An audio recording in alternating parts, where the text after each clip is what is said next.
Hey kids, welcome back to the channel. I'm Zach, not Kyle, or Zach for short, and today I wanted to talk about and discuss the best period of champion development for League of Legends. Personally, I think that these champions have some major contrast to other champion periods like 2019 to 2021, the original 40, and other groups. It's so fun to talk about as a hypercritical catboy on the internet who happens to have a League of Legends YouTube channel. So I'm going to utilize that YouTube channel and we're going to jump into it. Before I start though, my Discord server is finally open for you guys to join for funsies, so head on over there and post all of your shitty match results. I'm also on other platforms like Twitch, Instagram, and Twitter, so follow me over there for some interesting takes and shenanigans. Go ahead and subscribe to me, it really means a lot, and thank you so much for that. And with that, let's hop into the 2015 to 2018 time period of champion development in League.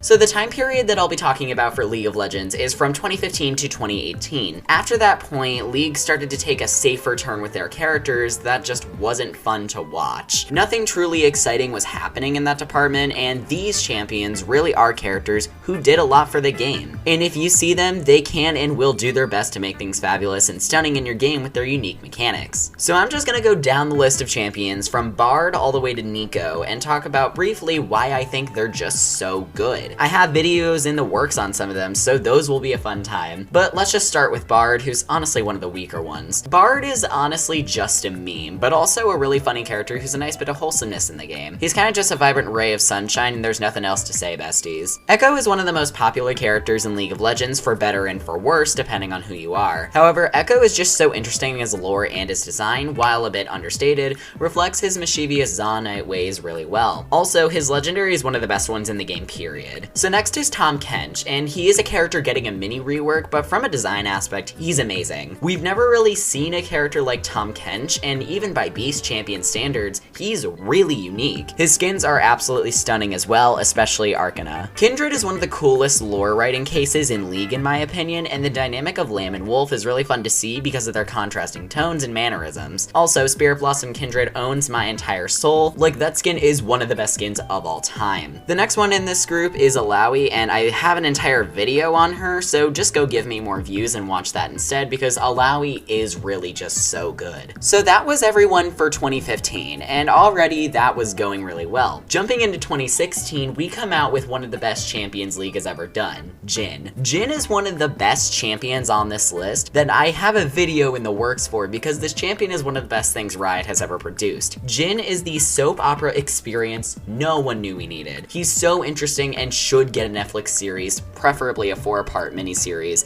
after Arcane does, 11 out of 10. So going from one of the strongest to one of the weakest, Aurelion Sol is one of the characters on this list who is probably going to be up for a rework soon. However, Aurelion Sol is an entire fucking celestial being.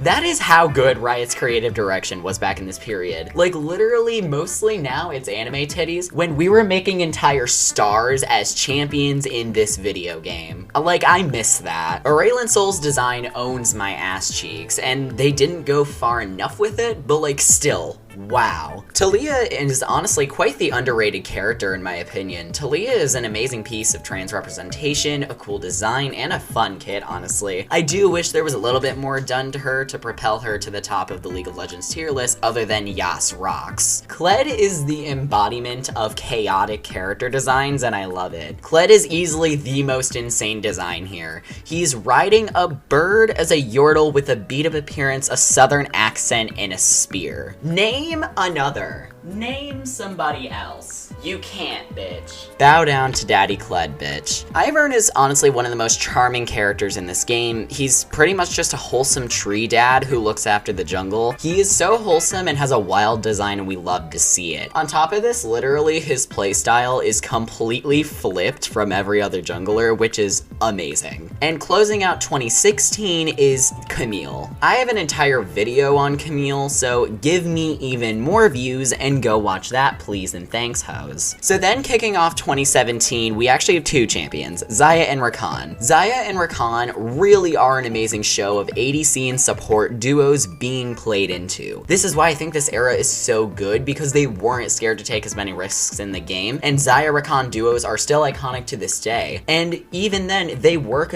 by themselves really well with different characters. Overall, Xayah and Rakan was a really nice wink wink nudge nudge to ADC support duos. So Kayn is hands down the most mistreated champion in recent League of Legends, and he has a video on him coming in a couple weeks, besties, do not worry. Kayn is so unique in his playstyle, designs, and more, and he has an entire backing behind him that wants to see more of him, and we are so ready for more Kayn, Ross, Shadow Assassin shenanigans. Speaking of which, that's what makes Kayn so interesting, is he sometimes feels like he's 3 champions. Name another. So then we have Ornn. Ornn, to quote TV Skyen, is the very image of the dependable dad, the patron saint of Home Depot, the avatar of wearing socks and sandals, and possibly the best hugger in all of Runeterra. They literally made a demigod so lovable as a character, and he edits items in the game, which is cool as shit. And he's a DILF, so he gets an S+++ in my book. Then Zoe. Fun fact, Zoe is actually one of my top 3 designs of all time. She's easily one of the most charming designs of this bunch, and looks super modern in a great way. All of her skins are amazing, and she's so energetic and really fun to play with. Zoe never has a dull moment, and it's absolutely gorgeous. So that ends 2017, and kicking off 2018 is probably one of the weaker characters, honestly, Kai'Sa. Kai'Sa, even though her design is somewhat weak, is one of the most popular champions to ever come out of this game, and a KDA member. So obviously everybody has some semblance of love for her. Except her base design not being void enough despite her surviving 10 years in the void, but that's gonna be her for a remake video later down the line. But still, what a successful character. So then Pyke has an interesting character direction, and honestly he's terrifying to play against, and super enjoyable to play with if you mute chat usually. His ultimate is another fun part of the game that helps your teammates. Again, Riot taking chances with their game and their characters. Wacky, what a concept. So those two weren't that good other than Pyke's ult, but then we get everybody's favorite tomato. So finally, Neeko is some amazing LGBTQ representation, being lesbian and gender fluid. She's also one of the cutest designs in the game and is considered everybody's favorite tomato, as mentioned. We have to stan this illiterate legend. So why are these champs better than our current ones? Well, there's a few reasons.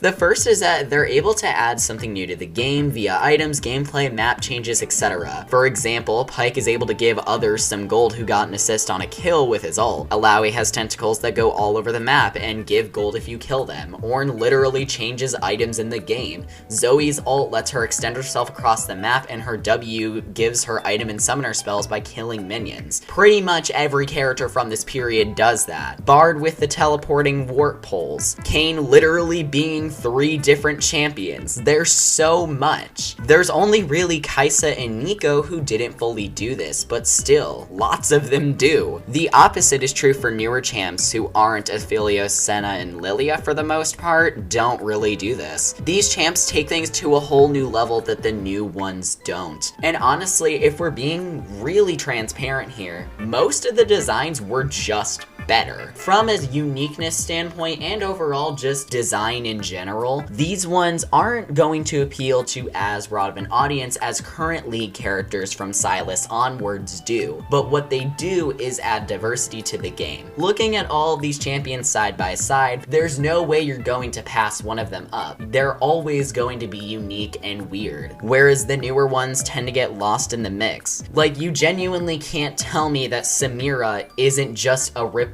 Fortune that's rebranded. You really can't sometimes. But that's just from a design standpoint, we're not talking about lore, besties. And overall, I think these newer characters just need something more that kicks them into high gear. The newer characters that are supposed to be coming out, like Nora and the rumored Beast champion coming out later this year, are great examples of that. Hell, even Yuumi, unfortunately, was a great example of that, but everyone hated her. I think that Riot is just dwindling on their choices because they feel like they have to in order to not get as much backlash. However, if they were to just do what they want and make interesting, weird, wacky character designs without the fear of losing money, A, they probably wouldn't lose money, Like, if that's what Riot cares about when it comes to champions, they're not gonna lose money. They just wouldn't. And the other thing is, they would honestly have a lot less backlash towards their champion designs. People ragged on characters like Seraphine, Samira, Yone, Gwen, Viego. They ragged on them for their champ designs being catered to be attractive over interesting. Whereas these 2015 to 2018 designs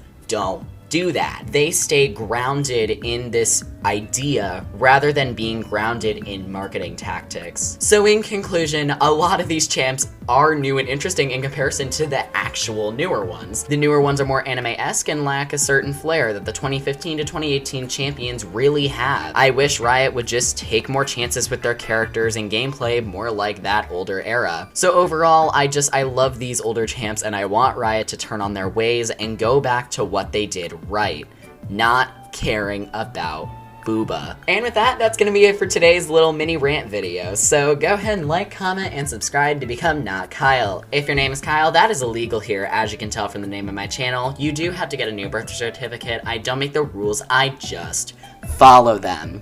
And with that, I will see you guys in the next video. Bye, sis. I'm the exception. Back to back shoots for the magazines coming to me on. I'm a searched up beating machine. Pose like Naomi, you know me. Let me turn around. Did you get that? Did you?